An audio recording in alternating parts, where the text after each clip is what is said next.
Welcome to Conversation with Haych, and we have an incredible, superb young man. He's young, you know. He's younger than me. Come on. But he's done so much. Let's give him a little bit of an intro. Young king, you know, with an amazing life story. Rapper, musician, 10 years in the game. 10 years. He works with St. Giles Trust, who use their expertise and lived experience to empower people. You're a sound engineer at Art 2.0, innit? Bro, You see that? Yeah, Okay. I don't know how you do your research, cuz. I said I'm a sound, yeah, man's a sound controller still. Formerly of Brixton, Yeah. known as Croydon's Hidden Gem or Croydon Baby, however you wanna, 23. Make sure you go just stream that album, Come on, guys. Has incredible singles out, including Blessings in Heaven, that's got major play on major radio platforms.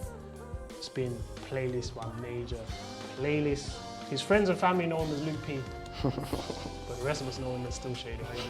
Bro, I don't know if you're on Facebook. I don't know if he's got a flipping investigator. That was brazy. Well, okay, you did it differently. I ain't heard an intro like that. What's that, bro? Say that. That's a Luke P and that. Come on. Not even just Luke, bro. Nah, Luke Crazy. P. Nah. I don't know if that's the old school email. You know your first email like that. You don't even know what to say. The Luke P 123. Yeah, bro, you say the rest. You would have just given my first email out. But let's not talk about that. Let's move So on. for those who don't know who you are, who is Luke and who is Still Shadey?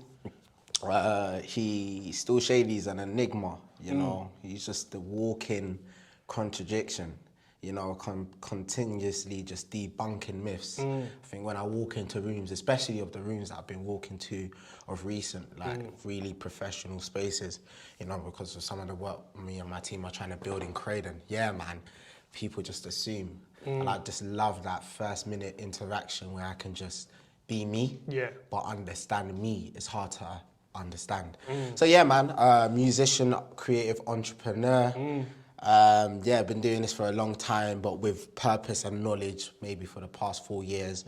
I've been creating music and creating a space where I could be unapologetically me, which is my truth, my trauma, my faith, while still being an incredible entertainer in a predominantly cliche, stereotypical, musical, secular space. Yeah. So, and that's an interesting path to move, but I think I do it well. Yeah. Knowing who I am, being in the core, that has helped me. So yeah, that's who I am, rapper, songwriter, all that good stuff, man. So what was it like growing up in a house of 6 siblings Oi. and your mum and your dad? It was fun, that's the first moment I can remember. Like literally, you can't be quiet in that house. You gotta fight for it. Listen, if you want that butter, you gotta show up for it. You know what I mean? Yeah. So, and it's close ages as well. 6 kids in the space of 10 years. Wow. So naturally, the bond and the relationship and the characteristics, like there was just so much. It was vibrant. Difficult, but vibrant on a positive note. So man, it was interesting still. So how was your relationship with your brothers compared to your relationship with your parents? Fluctuations, bro. Swear. I mean, and just straight from the jump, like there's a song on this project that obviously we're going to talk about in a bit. Yeah.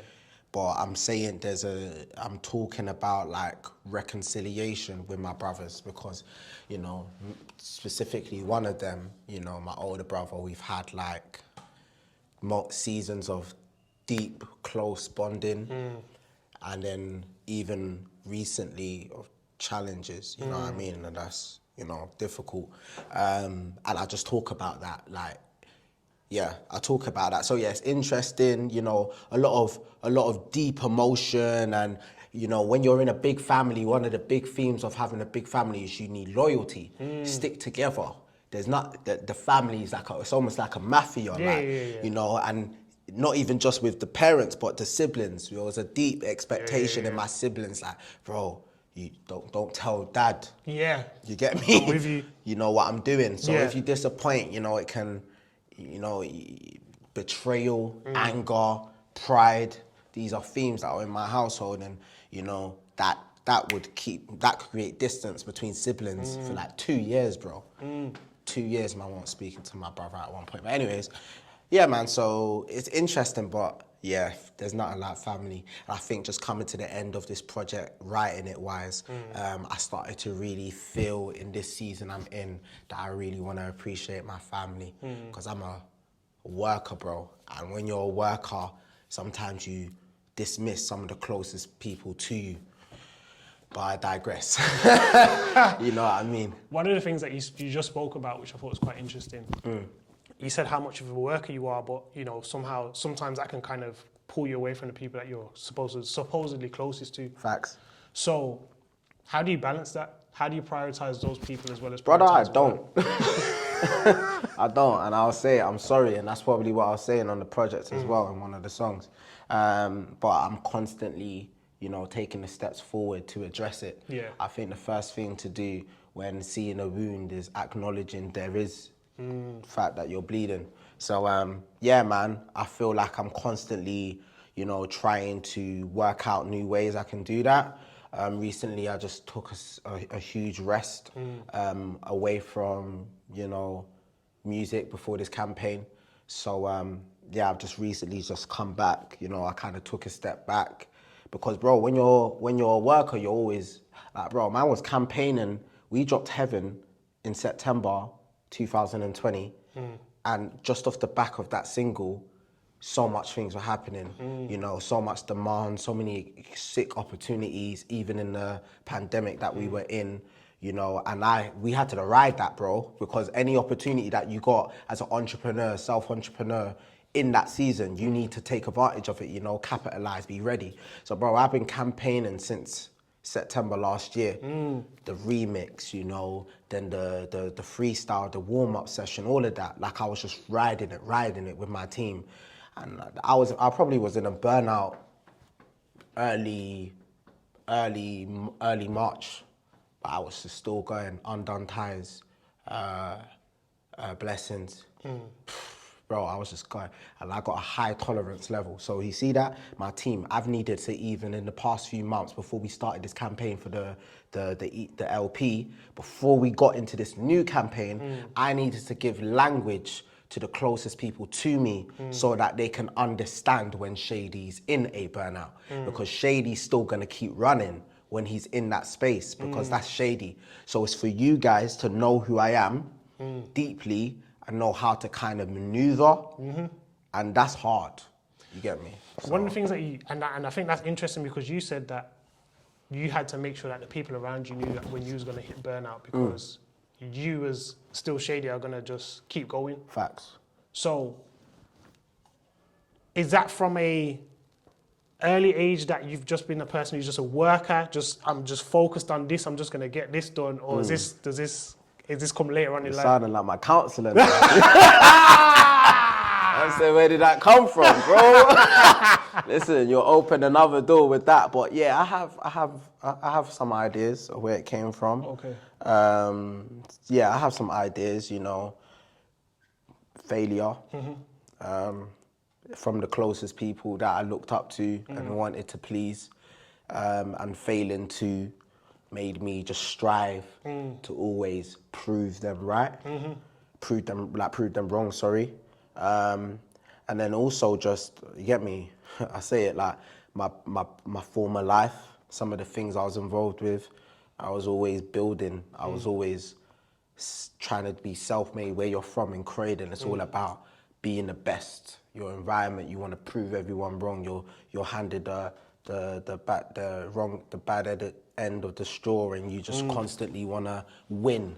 So I think them elements as well.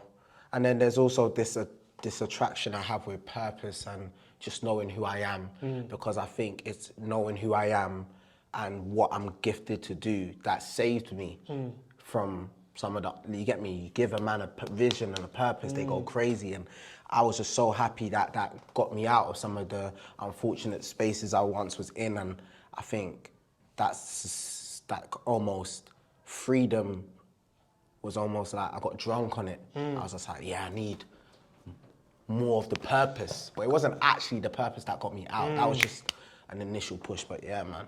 Bare post-reflection, bro. When I talk, I'm like, you get me? So in terms of you younger Luke, and because you touched on a lot there in terms of like you post-reflection on how you were, failure and making sure that you proved those people who kind of abandoned you, make sure you proved them wrong. What was that like growing up, like, and being in the space that you was in, and what was going on around that time? Yeah, I mean, it was a lot of things, but it was definitely busy. Like, I feel like my mind was always ticking. Like, I always was trying to strategize something, even in the early ages where it might have been me still being in school. I just kind of still thought, yeah, like this thing, if like, for instance, I was an academic in school, yeah? So my behavior, which was quite challenging, because I got kicked out of my first school and I went into my second school in year 8. And then I remember I was already this kid that, they don't really want. So it's but they saw my grades. Yeah. So it was like, I knew that. So that was like my weapon to like kind of pass. You get me? So that was like and then that also got family members off my back. So yeah, man, I just feel like I was always thinking forward, bro. I wasn't present. And that's what I've been clocking now, bro. In life, you gotta be present, bro. You see where I'm at right now? I'm in a studio space. Man can see a white wall and I'm talking to, Haych, and I'm here and I'm reasoning. And I have to, there's so many times my mentor was like, just look up. Whenever you get caught up in a moment, just look up.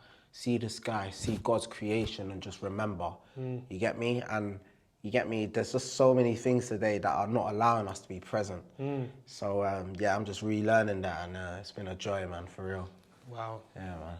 So in terms of you as younger Luke, because when I read and look and watch about your story isn't one that everyone can get out of. The earlier parts of you and what happened with you. So how did you even get into that life in terms of, being on the road and some of the things that you kind of went through and that you talk about in, your short film that you have? Yeah. So obviously I came from, like born in Brixton, but very quickly I moved to Croydon with my family. And I feel like it's funny because my mum used to always say charity begins at home. So don't go outside and do madness because it will start at home. But then this idea that a lot of young men, young black boys in Croydon get caught up in things because of where they're from outside is interesting because charity begins at home. I think the violence that I had in my heart wasn't really formed from the streets, it was formed from my household. So it was a rocky one, and I talk a bit about that as well in my music as well. And yeah, man, I think that anger, unresolved hurt kind of made me start to express it and find avenues to cultivate it on the streets that was quite easy to be involved in because it was in front of you. So and I did, and before I knew it, I was holding things, I was running from things, I was jumping out of places, and man, that was a space. But it's crazy, bro. I got a joint on a project called I Remember, and I just I needed to just have a moment to just release all of these dormant thoughts, So even when you're asking me that question, it's like I let a lot of these memories out, and it's good because it means I used to regurgitate. Anywhere I'm from, I could talk about my trauma. Anywhere I was from, I could just say, yeah, man, I was doing this, and but it's like, right now I feel like, yeah, man, really let a bit of that out, and I kind of want this project, How to Kill a Caterpillar, to like be a time frame of when I gave my current self to this project, so that when I move on to the next things, it's like this has been addressed, new chapter, and I can go on to another thing. So that was intentional. I wanted this project to hold some of these spaces so I can, heal and move to future things. So yeah, man. So when you take what you've experienced and the trauma that you talk about and put it into the music, does that consistently heal you, or does that act as a reminder of where you came from? Both, but definitely the former, people need to understand, because there is a underlined message of my LP that's coming out, and for you to transition and to change and to grow, that's how you kill a caterpillar, and it's growth. And in that transition stage, addressing some of your trauma, your hurt, is important. So it's important for me to know that for me to move forward and where I'm going, I first need to address the things of the past. So yeah, definitely, I think for me, looking back at some elements and understanding it from a post-reflective view. I was a little youth, bro, you know what I mean? I was a little boy, like, and a lot of people are holding hurt and pain from things that happened to them as a little boy or little girl, and it's like they're still that little boy and they hold it closely to them. You know, our job is to go back and see that, and that might be to say sorry to that little boy, or to hug that little boy, or, you know, just address. I was holding my anger as a big man. Like, I'm a big boy now. I can protect myself now, yeah? But I don't need to have that insecurity, because it's still that little boy that feels he needs. It's the little boy that I'm trying to protect, and I'm not that little boy anymore. So to look back, it's a journey, and I did counselling, started this year. So even a lot of the language I'm using, man, them get counselling, my thing, it's good still. So I know, it was good. What encouragement would you give to that young boy, or what advice would you say to that young boy? That in your post-reflective state. As I said, I'm sorry. Like, I'm sorry that happened to you. It wasn't your fault. That it's gonna be hard, but you know, what happened to you isn't as I said, it wasn't your fault. It's not a testament of who you are, or even who you're going to become. You know, you're not going to become the things that you saw or felt. Something along them lines. I journal a lot as well, so I journaled a few things, but that's kind of along those lines. Along those lines. So how do you get out of that lifestyle? You talk about it, interviews you've had before. You talk about being stabbed 5 times on 3 different occasions. How do you get out of that lifestyle? How do you kind of move and transition into where you're at? And even before that, really, what's your mindset? It is so there's 2 mindsets that I ultimately believe in. There's the fixed mindset, and then there's the growth mindset. You know, the fixed mindset is where you literally consider what you see and what you feel and what is handed to you, what is given to you. And that's literally, if it's not a lot, if you're given small, you'll think small. A growth mindset is, despite what has been given to me or not given to me, I can still achieve what I so desire and imagine and consider. So it's more internal rather than external. So a growth mindset is something that's important to have to get out of that place. If you don't have a growth mindset, if you're in the hood, you're going to be in the hood. But then we see individuals, you know, constantly, you know, the Usain Bolts, you know, the Stormzy's, you know, constant individuals of people that were in unfortunate backgrounds when you look at their history, but they still fought bigger and they grew, and that's how to kill a caterpillar as well, by having a growth mindset. But in total, there's 3 things that we talk about, especially in my work with St. Giles as well. We say there's 3 things to see change. If you want to see change in anyone, you got to consider these 3 things. You know, a person can't change unless they want to desire change in themselves first. A person can't change unless they have someone and something to change to. So that's an example. They need someone to look up to, a mentor, an individual. It's not enough of me saying I want to change. I need someone that I can aspire to. And then lastly, a person can't change unless they have someone to carry and walk them through that change. And that's the process part. Even if they have someone to aspire to, if no one's taking them on that road, you're going to stumble, fall, and find yourself back in a fixed circumstance. We need to grow. We need to proceed. We need to progress.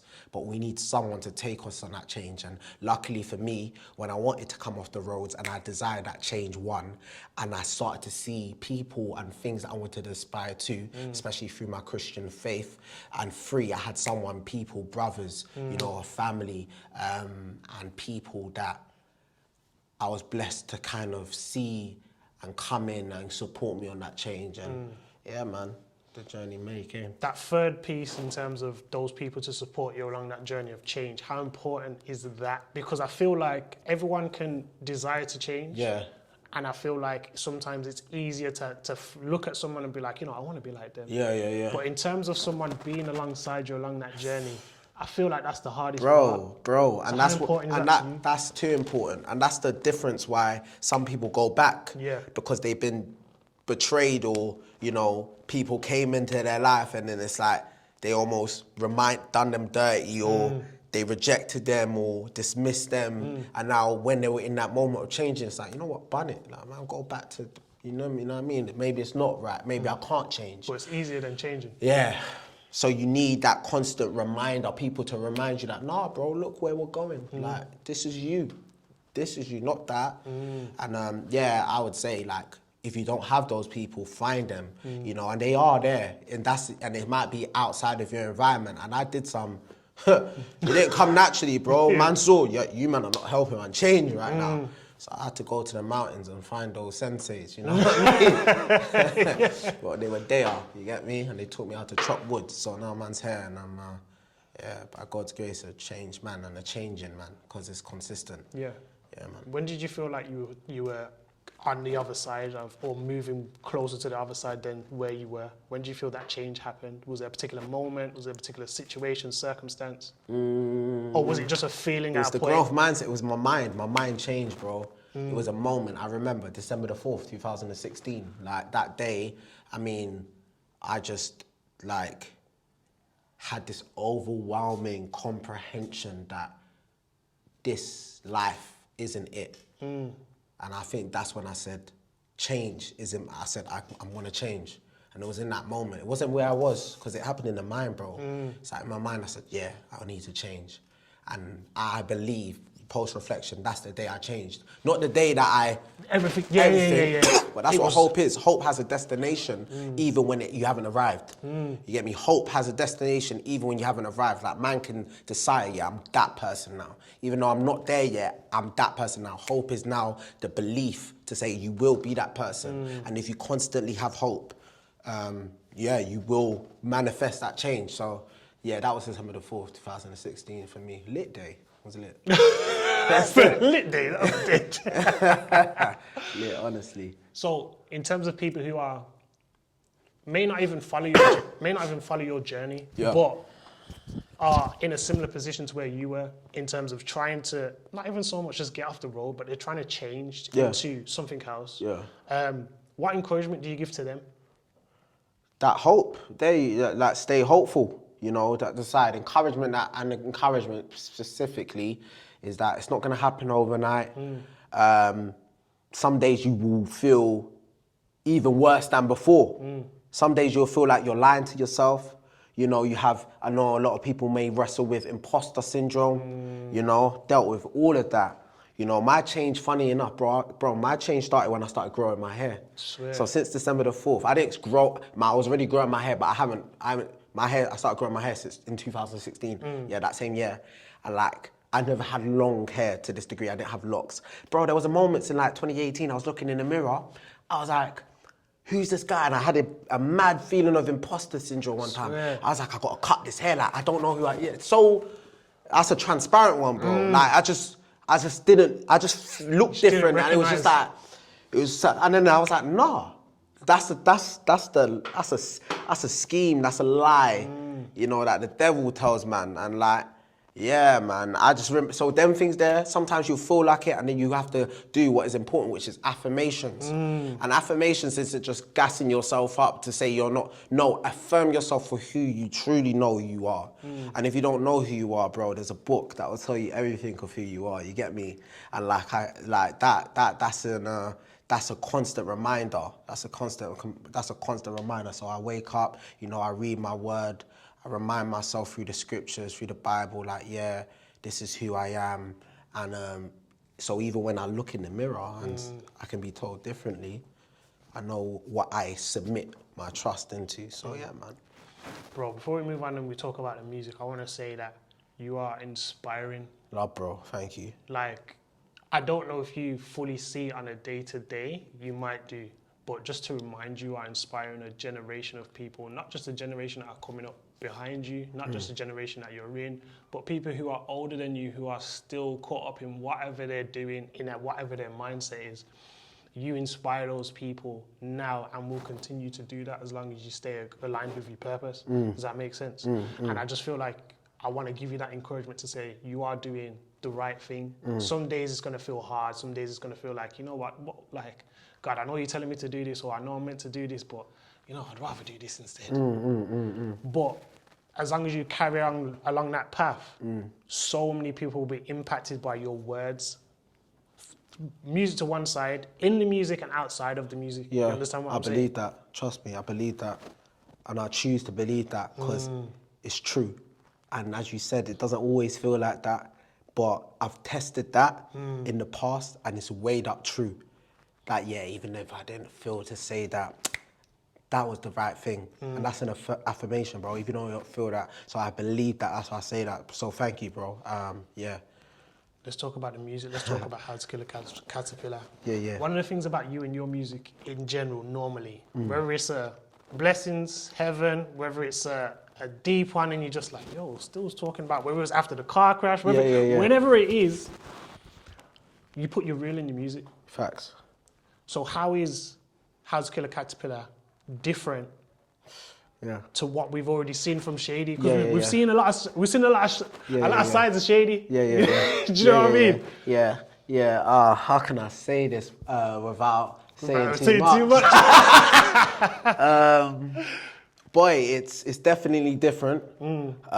It's, you know, all right. So I am an open book. I think I do like share the real in my music, but I do have this huge desire for my music to captivate, reach, and touch everyone from different spaces, different streams, different genres, wink, wink. I think as I've been growing in that skill, I think my songwriting is just been on a journey of improvement. Learning how to say what you want to say without saying too much. Yeah.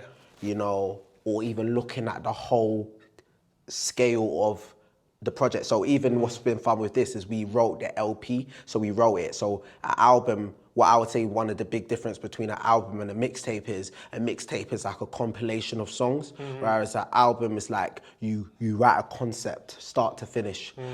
This could have been an album, but we took out the kind of filler tracks that would have been the deeper concept, really teach you about, okay, this is where Shadey's saying it, but we let the artistry of the music just express itself. So expect no fillers. Expect 8 tracks of just back to back. Boom, boom, boom, boom, singles potentially, but with this deep unifying message of How to Kill a Caterpillar. So I'm gonna leave it to my audience to think about, but whether you just step into it and you just enjoy the music, that's what you're gonna get as well, because at this stage of my artistry I'm coming to, I really want the music to do the talking, you know what I mean? What's the hardest part of the process in terms of making music for you? Just not releasing more songs than I want to, you know, this you gotta hold yourself back, and the team's gotta hold you back. Because I ran, literally, bro, that's why I'm laughing, like, it was supposed to be 6, you know what I mean? And then, I think I'm notoriously known as a long project person. Well, Craden Baby was, 17 tracks. But for this, we wanted to really make it compact, so I think I got the best of what I wanted, but I could have gone better. So Yeah, that's the yeah. hardest part, you know, not just being selfish with my music and like, oh, I like this rhythm, Yeah. you know, but really discerning what my people The bigger need. goal. There you go, the bigger goal. Because for you, it sounds like, as the artist, you're like, yo, I got this tune. Yo, Yeah, if yeah. they hear this. Yeah. But then you just like, hold on, is it part of the process in regards to what I'm doing here? Yeah. And that's hard, bro. You know, bro, shout out Sampa, my number 2, also my producer, bro. He's a beast, bro. We got hundreds of songs on the laptop. You get me? And like, it's just like to really refine and say, okay, no, this is what we got to say. That's a challenging thing as well. So yeah, that's probably the first thing I'm thinking about in terms of challenges.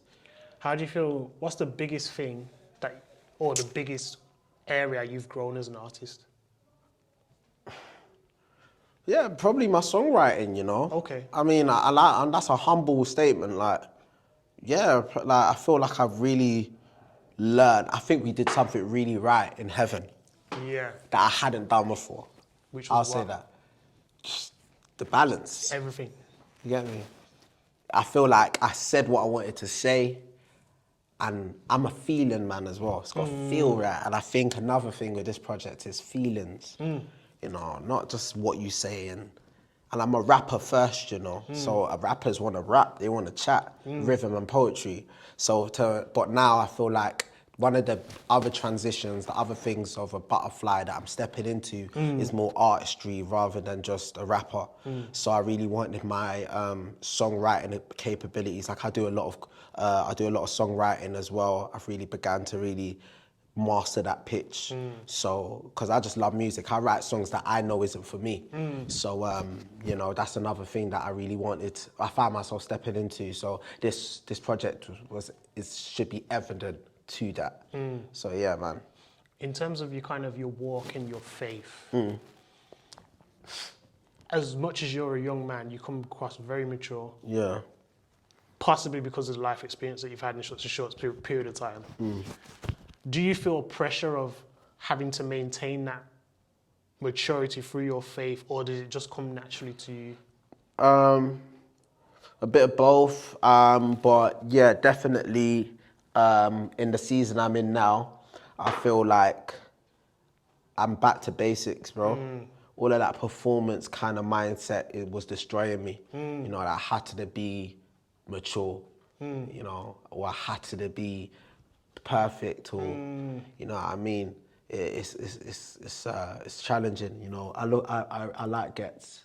I respect him, and yeah, he had an interview before, and he was just talking about if he was to ever do gospel music, he was saying that he's not ready to. Yeah, because he's not in that space. In that space, and though I respected and understood what he was saying, I think one thing that I was sensitive to was the fact that it feels like it's for someone to think they need to become or get to a place before they can release. It's your constant book that's being refined and defined, and for me, it's really important that I don't think my music is true to my now, and this whole idea that it needs to, like, bro, I'm gonna say things, and I don't have no regrets because I know who I am, and what I'm inspired in the moment shouldn't be so critiqued to now say, oh, no, that's dead. So that's why and I think I'm in a weird space, bro, because I'm a Christian and I'm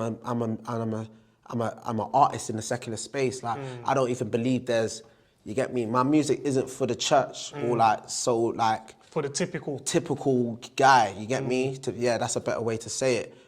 Typical Christian that maybe wants to just listen to, that box. You know what I mean? So I'm an enigma. I don't really have references. Even the references that people would describe me to, I don't really identify to them. I'll be real. So it's like, I haven't really seen a still Shadey, and that's difficult because I'm still learning, bro, who that is. So I release that pressure, bro. Release that, and be in the studio, be present, and feel what you're feeling, and let that speak. Not the voices of, you know, the man them or the pastor.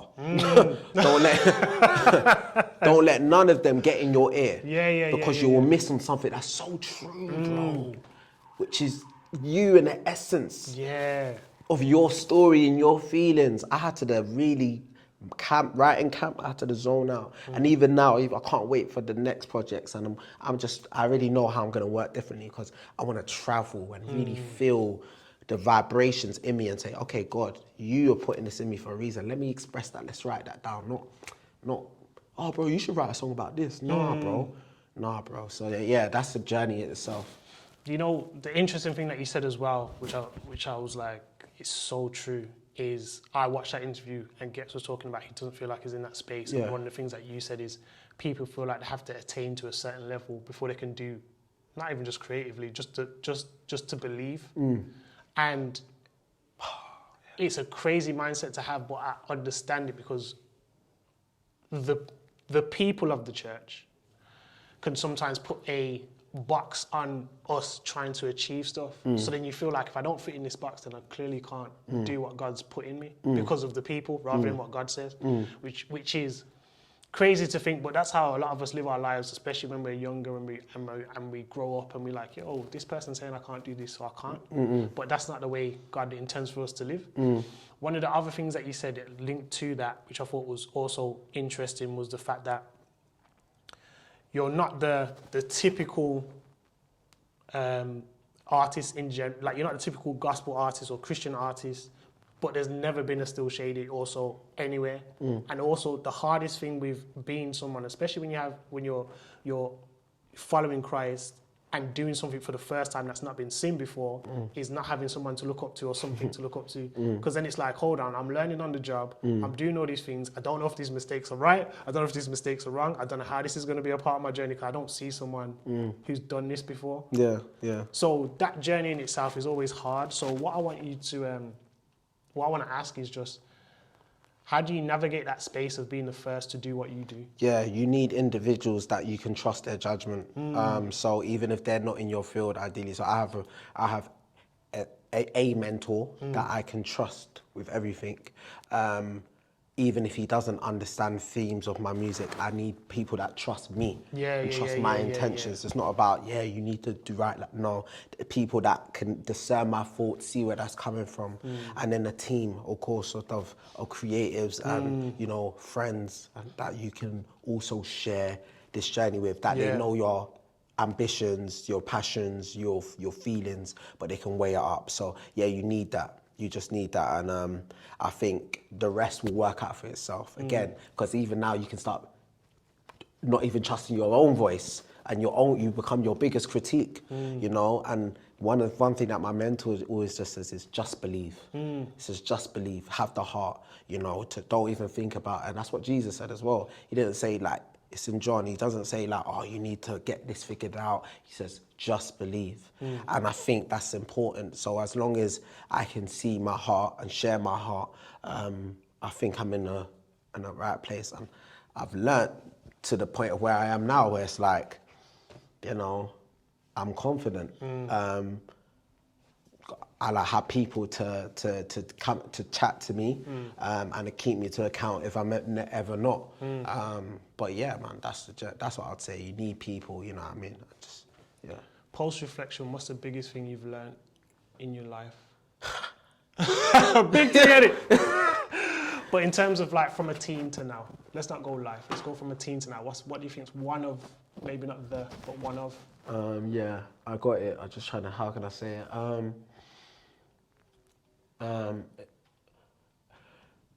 It's about the whole thing. I think we're talking off camera about just being present, being present in the moment. We talked about it in the interview as well. But like, there's themes that I think I would never want to take for granted in my life right now, like family, like relationships, opportunities. So and that's the main thing, faith, that like life in now is the main thing. Never let your goals and your ambitions and the amazing things you have consume you from the present. Let that provoke you to keep going forward, but never get lost in the forward that you forget the now. And the mastery of that is something that I wish I learned from a young age. But unfortunately, my present wasn't something I really enjoyed at some times. So as much as you can control and have people you trust that can keep you in a good now is important. Don't keep yourself in a toxic relationship now just because you think it's gonna be beautiful later. Let the now be a focal point in how you learn and do life. Don't let your hope later keep you in places that you know. There's some things you may know, you got to fizzle through, but then there's some things that you know is toxic for you. And I think I'm a firm believer of now being able to discern that and say, no, some things need to come out. So that's the job, that's the relationships that are dangerous for you. You know, you can love people from a distance. Don't always think, that's for your externals as well. You know what I mean? So, yeah. You see, when you work with trust like St. Giles, the life experience and what you've kind of gone through, and even just what you were talking about then, and the advice and the encouragement that you give to people, is that something that you try and impart when you work with people like St. Giles? Is that what you try and impart in other people? And how does that impact you being a part of being able to impart into people like that? Yeah, because it definitely does. I mean, collaborations are really important because you're like sharing and even projecting your beliefs onto other individuals. So like to really be able to do that in a safe space where you know they share some of your passions is a great opportunity because you can synergize, you know what I mean? So like, and just with St. Giles, you know, it's an incredible charity that identifies one part of me that is an important part, which is, you know, rescuing individuals like that lived a life like me once upon a time that were told that they couldn't get out of it. And so to be able to, because that's just one part of me, you know what I mean? So to be able to collaborate and invest that part of me into an institution that has resource to really, you know, make a difference in that is incredible. So shout out St. Giles for real, for real. My last question to you, because I feel like we've captured a lot in what we've talked about. With where you're at in life right now, what encouragement would you give to yourself? Right now, I can't let go of this present moment thing, bro. Like I literally went away. Like this is my first like real thing back since, you know, I took a full day trip just out of London, and in that time, you know, I was by the lake, and I was journaling, and you know, there by the lake there was these blue, what are they called? What's this insect called? They come like as a wasp, bro, but it was blue, bro. Yeah. One said blue wasp. Come like a wasp. You know the blue wasp. You know the blue wasp. He was like, bro, where was Shadey? Shadey was God, you know. Shadey took a plane. Shadey saw a blue wasp. Lord have mercy. I saw a blue insect, yeah? That's hilarious. I saw a blue insect, but it was bright blue, bro. It was beautiful, bro. Yeah. Maybe I was in the spirit. Listen, I see it, bro, but I was just like, what? I was like, what is that? I was like, I was just like looking at it for time. It was early in the morning, like 7 a.m. I was just like, and it was just gliding on the lake, on the water. I was just like, fam, like, what is that? And it was just making me feel like, raw, there's just so much creation that I don't know about. And I can't, that moment was so monumental. It was in time. Why am I looking at insects, bro? And like my mind is just traveling. So to slow it down to that point where I can just be looking at the blue wasp. Some blue wasp. This is the most funniest way to name you. That's a blue wasp. Listen, I take the depth if you can find the depth in that. I just appreciate the now. I think that is something I never want to forget again. Wherever you go, because life's about to get busy, bro. You know, like this project's gonna drop, and I'm excited for all of the things that it's gonna do. But despite all of that, that's gonna keep me running. I need to look out for the blue wasps in it. The blue wasp. It could have been maybe it's a caterpillar, butterfly kind of transformation, middle process. It could have been a caterpillar. Listen, How to kill a caterpillar. Well, it was flying, bro. So and it Oh, wasn't so a maybe- butterfly. It wasn't. I wish I said butterfly. It would have sounded cooler. That would innit? sound sick. Yeah, blue butterfly. Oh, so- sweet. Yeah, blue butterfly. I'm about to. I said blue wasp, you know. Still said shady. You said blue wasp. Aye, come on. You know the vibes. You know, still shady. It's your boy. Shout out Haych. This has been Come on, Conversation G. with Haych with the blue wasps here. Yeah. How to Still Kill a Caterpillar. tell You them know, about it. LP. Yeah. 8-track project. Yeah. Drops September the 17th. Yes. And it's out for pre-order right now. Yes. So make sure you check that. And you know, you'll hear it soon. This has been Conversation with Haych. Still shady. Well, yeah. Amazing. Come on. More content coming very, very soon.